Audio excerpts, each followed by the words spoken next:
Michelangelo Merisi, meglio conosciuto come Caravaggio, nato nel 1571 a Milano e morto nel 1610 a Porto Ercole, è stato uno dei più grandi rivoluzionari nella storia dell'arte. La sua vita, segnata da genio e tormento, fu tanto breve quanto intensa e le sue opere hanno lasciato un'impronta indelebile nel mondo artistico, influenzando generazioni di pittori. La biografia di Michelangelo Merisi racchiude in sé il genio di un talento non comune e la sregolatezza derivata da un carattere irrequieto e intemperante. Fu assiduo frequentatore di taverne malfamate e un forte bevitore. Fu più volte coinvolto in risse, denunciato e arrestato. Macchiatosi di omicidio, fu costretto a scappare come un fuorilegge e la morte prematura lo colse in attesa di una grazia che gli era stata, a sua insaputa, infine concessa. Il suo stile pittorico fu caratterizzato da un naturalismo innovativo, potente e crudo, che fece di lui uno dei più importanti artisti del XVII secolo. L'artista nacque a Milano da una famiglia originaria di Caravaggio, un paese del Bergamasco. Caravaggio trascorse la sua giovinezza a Milano. La sua formazione artistica, piuttosto sommaria, ebbe luogo nella città sforzesca e poi a Venezia, dove si impratichì nell'uso delle luci e del colore. 14enne andò a bottega presso un pittore manierista, Simone Peterzano, dal quale ricevette un'educazione artistica convenzionale. Fu nel periodo lombardo che il giovane allievo ebbe modo di conoscere la pittura di Savoldo, Lotto, Moretto, nonché dei campi di Cremona, entusiasmando per quella pittura realistica giocata su un linguaggio semplice e una religiosità umile e quotidiana. Attorno ai 20 anni, orfano e carico di debiti, decise di trasferirsi a Roma. Siamo nel 1592 circa, dove il suo stile iniziò a emergere distintamente. Nella città eterna fece pratica nella bottega del Cavalier d'Arpino e fu ospite del protettore Cardinal del Monte. L'incontro con il cardinale, che coltivava vasti interessi scientifici, matematici e filosofici, valse a Caravaggio il completamento della sua educazione e le prime importanti commissioni. Realizzò in quest'epoca anche dipinti da cavalletto per collezionisti e per vendere. Le prime opere del periodo sono anche ritratti enigmatici. Tra questi ricordiamo il Bacchino malato, forse un autoritratto che mostra anche il suo talento per le nature morte. Le prime opere giovanili ritraggono figure di coetanei atteggiati secondo gli schemi della statuaria classica, con accanto frutti, fiori, caraffe di vetro. Si tratta spesso di tele di carattere allegorico, come il ragazzo morso da un ramarro, allusione alla vanità dei piaceri dietro i quali sta in agguato il dolore. Anche la rosa nel vaso e tra i capelli del ragazzo allude alla caducità della giovinezza che sfiorisce o che è comunque minacciata dalla morte. Negli ultimi anni del Cinquecento Caravaggio vantava ormai committenti celebri ed era apprezzato da molte personalità dell'arte e della cultura. Abbandonate le piccole tele a carattere simbolico, si iniziò a cimentare nella pala sacra. Appartiene a questa fase della sua produzione il Riposo nella fuga in Egitto, opera in cui risulta evidente l'interpretazione lombarda e realistica che il giovane Caravaggio offriva del tema evangelico. Nel 1599 il pittore, grazie al Cardinale del Monte, ottenne un'importante commissione: le 2 tele laterali della Cappella Contarelli di San Luigi dei Francesi e successivamente la pala d'altare. Si tratta di opere monumentali che gli assicurarono una posizione di grandissimo rilievo. I temi sono ispirati ai fatti salienti della vita dell'Apostolo Matteo. È un momento chiave nell'iter artistico di Caravaggio, che affronta il problema del manifestarsi del sacro nella storia. Si tratta di un tema drammatico, poiché tanto il divino è luminoso quanto l'operare degli uomini, la storia, è ottenebrata e oscura. Nel martirio di San Matteo l'evento storico è tradotto nella rappresentazione di un omicidio cui assiste lo stesso pittore. Suo infatti è il volto addolorato del personaggio con la barba sullo sfondo alla sinistra del carnefice. L'apice del dramma sacro è nel rapporto tra l'uccisore e il santo steso a terra, con le braccia aperte, entrambi plasmati in una luce sovrannaturale e carica di mistero che lascia nell'ombra l'orrore degli astanti e che si stende dalla bianca veste di Matteo a quella del ragazzo sulla destra, al suo volto atterrito, al suo corpo proteso nella fuga. La scena è percorsa da una grande agitazione, segnale di una violenza reale, improvvisa e sconvolgente, ma nella luce del sacro questo istante di orrore è premessa della salvazione. La destra del santo, levata dal carnefice, riceve in quello stesso istante dall'angelo la palma del martirio. La prima versione della pala d'altare con San Matteo e l'angelo fu rifiutata per un realismo ritenuto inadeguato alla sacralità del soggetto. Caravaggio propose allora una seconda versione dove il rozzo e analfabeta Matteo della prima versione lascia il posto a un dotto ispirato dall'angelo, ma non da lui materialmente condotto. La vocazione di San Matteo rappresenta il momento in cui Cristo chiama Matteo a seguirlo, evidenziato da un fascio di luce che si abbassa su Matteo stesso. Il gesto di Matteo è quasi un eco in risposta alla chiamata. La figura a fianco, con quella seduta di fronte sullo sgabello, sembra invitare l'osservatore a volgere lo sguardo nel dinamismo della scena tra Cristo e Matteo. La finestra presenta le imposte visibili, la scena si svolge all'esterno. Il gesto di Gesù che chiama Matteo è sostenuto dal debole segno simile che fa Pietro, che lo accompagna, ma ancora di più è seguito da un forte fascio di luce che proviene dall'alto, dietro Cristo, e si piega in una retta che giunge fino al futuro apostolo. Nell'ombra si scorge l'altra mano di Gesù che presenta il palmo aperto in un gesto di accoglienza per l'apostolo chiamato. La figura di Pietro, aggiunta in fase finale come quella di Gesù, veste abiti all'antica poiché è l'evento sacro e storicizzato. Il banco dei gabellieri, presso cui siede Matteo, è rappresentato con il gusto di una scena di genere. I personaggi della scena sacra vestono abiti alla moda, segno visibile del protrarsi nel tempo della possibilità dell'incontro col divino. Verso il 1600 Caravaggio aveva già raggiunto una grande fama. I puristi tuttavia lo criticavano per lo scarso rigore formale e la mancanza di disegni preparatori.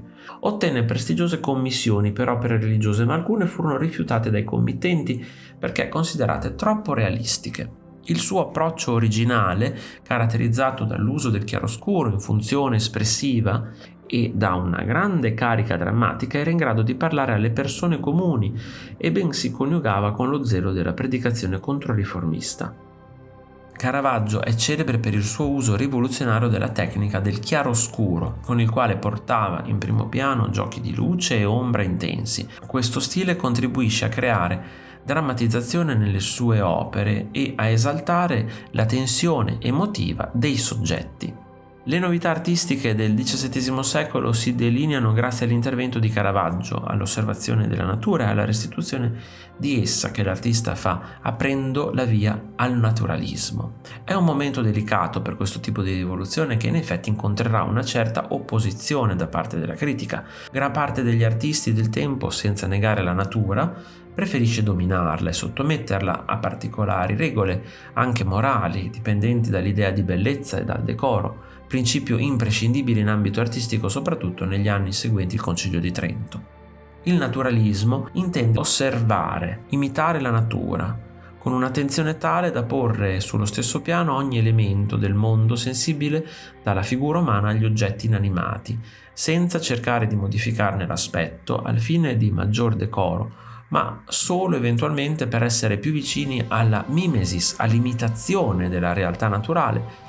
Vi si può rintracciare anche un significato filosofico e religioso ancora profondamente radicato. La natura percepita dall'artista, che si fa carico di imitarla, è manifestazione del divino e per questa ragione assolutamente degna di essere rappresentata in tutti i suoi molteplici aspetti. Tra il 1600 e il 1601 Caravaggio dipinse 2 tele per la Cappella Cerasi in Santa Maria del Popolo: la Crocifissione di San Pietro, dell'anziano San Pietro pronto a subire il martirio per crocifissione, ma a testa in giù, poiché non si riteneva degno morire come era morto Cristo. Si mostra il volto preoccupato in adesione alla realtà della situazione. Del personaggio inginocchiato che con il suo corpo fa leva per contribuire al sollevamento della pesante croce non è visibile neanche il volto. L'artista pone l'accento sullo sforzo dell'uomo reso dalla tensione della muscolatura evidenziata dalla camicia malmessa. Il particolare dei piedi nudi, sporchi di terra, sommato alla postura di spalle del manigoldo, tale da risultare irriverente, richiama alla sua adesione alla realtà la vera durezza della preparazione al supplizio.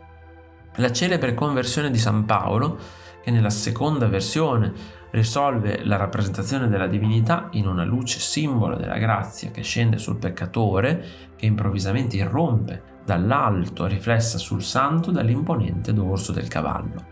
In questi anni realizza anche l'incredulità di San Tommaso. La figura di Cristo, vestito solo del bianco manto del risorto, è totalmente inondata di luce.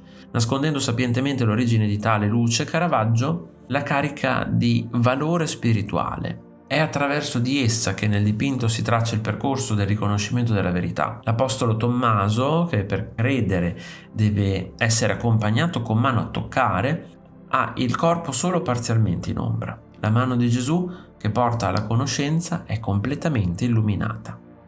Il rifiuto di alcune opere dell'artista è indicativo della condanna che venne a pesare sulla sua ribellione artistica. La carica naturalistica e popolare si poneva in contrasto con le norme del decoro. Chi rifiutò le opere di Caravaggio le interpretò come irriverenti rappresentazioni delle storie sacre, alle quali si sottolineava che fosse venuta a mancare dignità, convenzione formale e morale. Le opere di Caravaggio suscitarono spesso accese polemiche.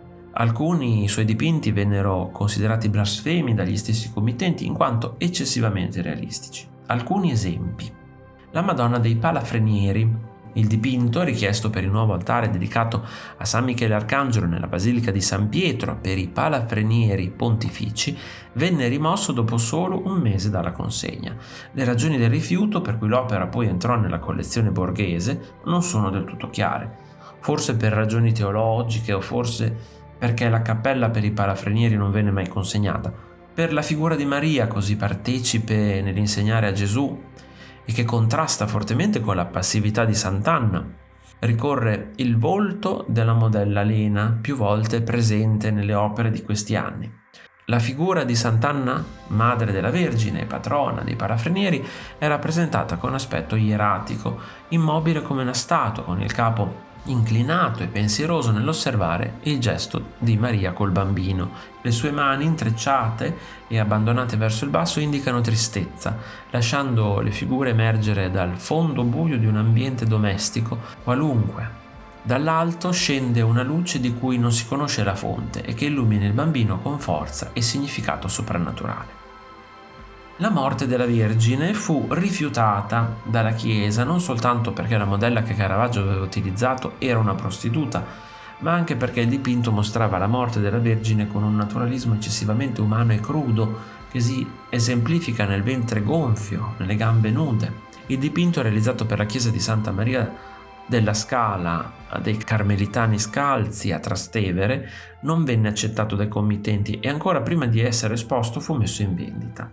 Il felice acquisto fu concluso dal duca di Mantova, Vincenzo Gonzaga, all'epoca consigliato per la sua collezione da Rubens. L'immagine della Madonna sul letto di morte fu considerata poco decorosa e addirittura oltraggiosa, come si è detto per la postura del corpo, non composto, la mancanza di qualsiasi chiaro attributo di divinità e con le gambe scoperte. Secondo cronache e dicerie del tempo, Caravaggio aveva usato come modella una donna con cui stringeva una relazione, oppure aveva dipinto il corpo di una prostituta annegata nel Tevere. Gli apostoli piangenti corrispondono al concetto di naturalismo che a volte faticava a essere compreso e accettato. Questa supposta mancanza di decoro non sempre incontrò il favore dei committenti, per cui alcune opere videro cambiare la propria destinazione e andarono ad arricchire grandi collezioni private. Nel 1606 Caravaggio dipinse la cena in Emmaus. Mostra il momento in cui Cristo, riconosciuto dai discepoli, spezza il pane. L'uso della luce accentua la sorpresa e la rivelazione. Il volto di Gesù è illuminato solo parzialmente, un fascio di luce radente per mostrarne solo metà, per ricordare la doppia natura umana e divina del Cristo. La cameriera insieme all'oste fa parte dell'ambientazione il più possibile vicino a una realtà che sia riconoscibile e usuale per l'osservatore. Le espressioni dipinte sui loro volti vogliono forse essere ulteriore suggerimento di coinvolgimento o meno nei confronti dell'episodio sacro. La mano di Gesù alzata nel gesto della benedizione appare come primo elemento di svelamento del soggetto raffigurato. Tra gli elementi della comunicazione nel dipinto ha una parte importante la disposizione dei personaggi secondo schemi geometrici. I personaggi seduti al tavolo sono disposti in forma di ellisse, la cui linea idealmente fuoriesce dalla tela per entrare nello spazio dell'osservatore e attirarlo a una più intensa partecipazione. Dopo il cruento episodio dell'uccisione di tale Tomassoni, in una rissa scoppiata durante un incontro di pallacorda, Caravaggio scappò da Roma, rifugiandosi prima nei feudi laziali dei Colonna e poi a Napoli, dove dipinse un David con la testa di Golia di grande visionaria crudezza. Nella città partenopea realizzò le 7 opere di misericordia. 2 angeli volteggianti fanno da scorta alla Vergine e il bambino, simbolo della Chiesa cattolica, tramite per raggiungere la salvezza attraverso il compimento delle opere buone. È la seconda commissione ricevuta a Napoli da Caravaggio, realizzata per i governatori del Piemonte della Misericordia. Visitare i carcerati e dar da mangiare agli affamati. Le 2 opere di misericordia sono ricondotte alla rappresentazione della Caritas romana, episodio che narra di un uomo condannato a morire di fame in carcere e visitato dalla figlia giovane puerpera che, non potendo portare cibo, gli dà il proprio latte, muovendo a compassione i giudici. Seppellire i morti. L'artista dipinge il trasporto di una salma, della quale si vedono solo i piedi e l'uomo che l'accompagna. Vestire gli ignudi. Il giovane cavaliere è San Martino di Tours che dona il suo mantello al povero. Dare da bere agli assetati.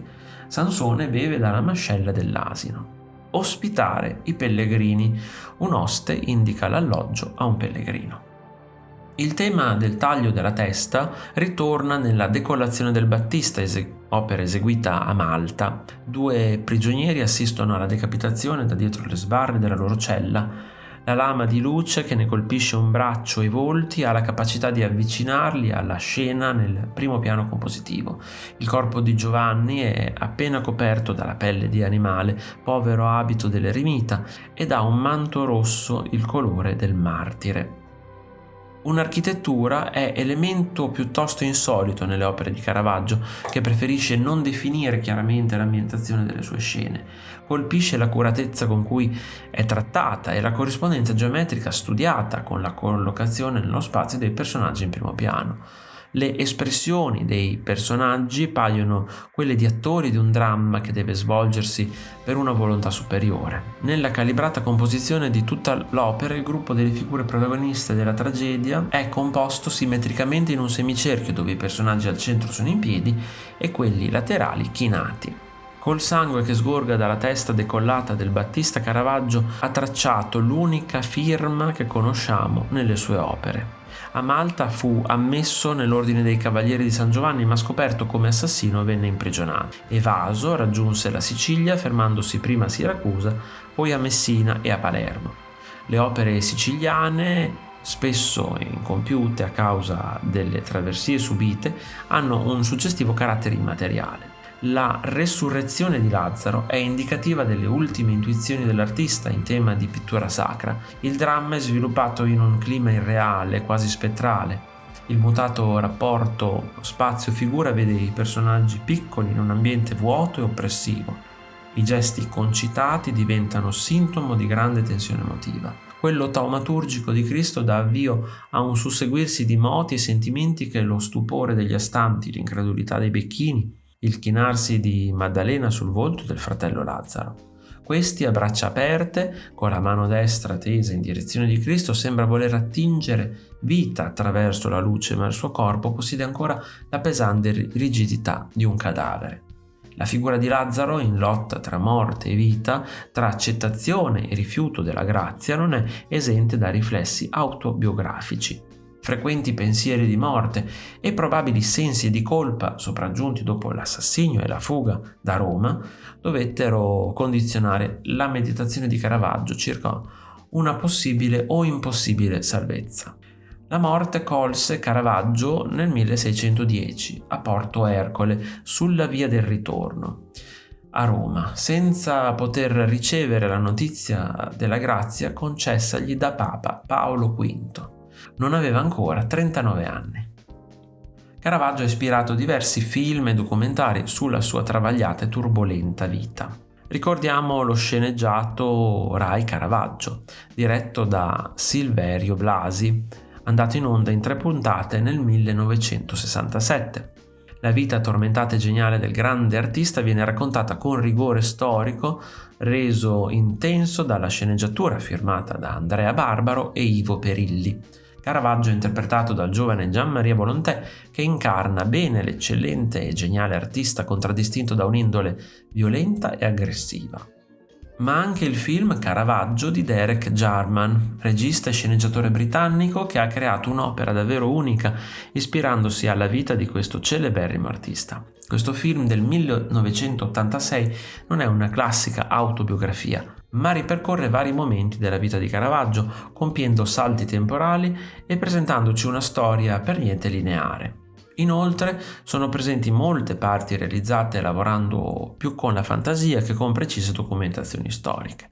Come dicevo, la trama è segmentata, ma giusto per darvi l'inizio del film, vi dirò che la prima scena si apre con la morte di Caravaggio, interpretato da Nigel Terry, solo e in esilio. Nel suo giaciglio moribondo l'artista ripensa alla sua vita da adolescente e da qui in poi cominciamo a vedere una serie di episodi che ci propongono anche molte delle figure storicamente importanti per il pittore. Il Cardinale del Monte, che alimenta lo sviluppo artistico e intellettuale di Caravaggio, e il potente collezionista Scipione Borghese, il creatore di quella splendida raccolta che oggi è in mostra a Galleria Borghese. Ranuccio, interpretato da Sean Bean, un mercenario che cattura l'attenzione di Caravaggio come soggetto e potenziale amante. Lena, Tilda Swinton, ragazza di Ranuccio, è anche lei oggetto di attrazione e modella per l'artista. Caravaggio è sempre in strada tra ubriachi e prostitute che usa come modelli per i suoi intensi dipinti. È coinvolto spesso in risse, gioca d'azzardo, si ubriaca e va a letto con i propri modelli sia maschi che femmine. Insomma, il regista calca molto sull'aspetto trasgressivo e maledetto di questo grande artista. Il luogo dove conoscere più da vicino l'artista?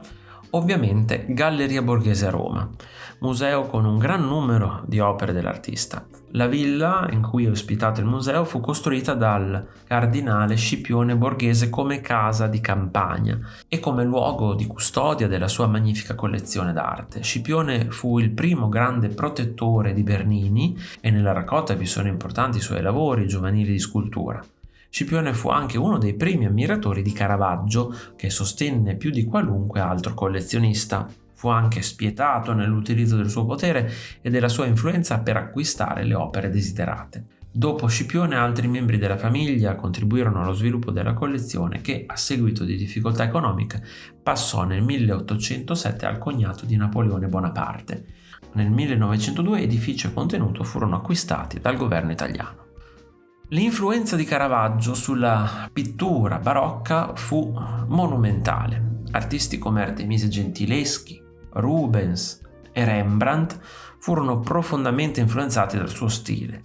Le sue innovazioni nella rappresentazione della luce e della composizione hanno continuato a mantenere le generazioni future, consolidando la sua reputazione come uno dei pilastri fondamentali dello sviluppo dell'arte occidentale.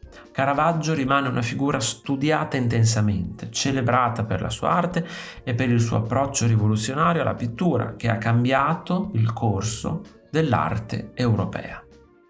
Se ti è piaciuto il video, iscriviti al canale, lascia like e condividilo con i tuoi amici. Ti invito anche a visitare il mio negozio. Un saluto e al prossimo video di Arte Esplorando!